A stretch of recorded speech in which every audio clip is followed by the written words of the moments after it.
पर नेपाली नहीं। नेपाली बहुत शक्तिशाली है, बुद्धिमान भी है। विनय राउत नेपाल में ही है, ये काठमांडू के अंदर। ये बेचारे इंडिया आए पढ़ने के लिए, संघर्ष बहुत किया, यूके गए पढ़ने, टेक्नोलॉजी, ऑटोमेशन, रोबोटिक्स, इंजीनियरिंग इसको समझा। जापान गए, पहली बार रोबोट्स के द्वारा संचालित रेस्टोरेंट उन्होंने काठमांडू में शुरू किया। साउथ एशिया में, पूरे साउथ एशिया में ये नेपाल ही का पहला ऐसा रेस्टोरेंट, नाउलो रेस्टोरेंट विनय राउत का, जहां पे रोबोट आके ऑर्डर लेता है और रोबोट आकर के ऑर्डर सर्व करता है। नेपाली शेरपा के बारे में नहीं जानते? हाँ, इतने पावरफुल, शक्तिशाली, यही तो वो हैं जो लोगों को 8848 की हाइट पे चढ़ा देते हैं। कई शेरपा बड़े फेमस रहे, उनमें से तेंजिंग नाम सुना है? तेंजिंग नोर्गे ने पहली बार माउंट एवरेस्ट चढ़ा था और पेम्बा दोरजी ने फास्टेस्ट माउंट एवरेस्ट चढ़ने का रिकॉर्ड बनाया। 8 घंटे 10 मिनट में ही माउंट एवरेस्ट चढ़ डाला। और शेरपा के बाद नेपाल का गोरखा। ये गोरखा कौन है? गोरखा पूरी दुनिया जानती है गोरखा के बारे में। हाँ, British army, Indian army, Nepali army, इतने साहसी, बड़े कठोर, परिश्रमी, इनसे तेज फुर्तीला, इनसे तेज सोचने वाला, लंबे समय तक लड़ाकू की तरह लड़ पाने वाला, हार ना मानने वाला, 30-30 लोगों को अकेले खत्म कर देने वाला।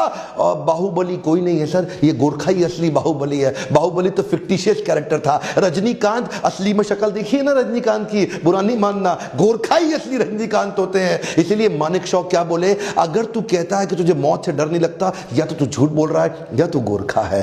केवल क्योंकि गोरखा ही ऐसा है पूरी दुनिया में जिसको मौत से डर नहीं लगता। नेपाल में नेपाली बड़े जबरदस्त हैं। नेपाल को बनने में टाइम लगेगा और यही नेपाली मिलकर बनाएंगे नेपाल को। और सुनिए, दोहा और कतर के तो दूतावास ने अपनी वेबसाइट पे लिख दिया नेपालियों के बारे में कि नेपाली कामगार अपनी मेहनत, लगन और वफादारी के लिए जाने जाते हैं। ये लोग मुश्किल से मुश्किल मौसम में भी काम कर सकते हैं। नेपाली लोग जहां जाते हैं अपनी इज्जत जरूर बढ़ा देते हैं। मनीषा कोइराला के बारे में आप जानते ही हैं। उदित नारायण के मीठे संगीत को आप हमेशा से सुनते आ रहे हैं। आचार्य बालकृष्ण, जिन्होंने तो एक्चुअली हमारे देश के अंदर सारी विदेशी कंपनियों को उखाड़ दिया। Vinod Chaudhary, he is the first and the only billionaire, Forbes की लिस्ट में आया है, the only billionaire of Nepal.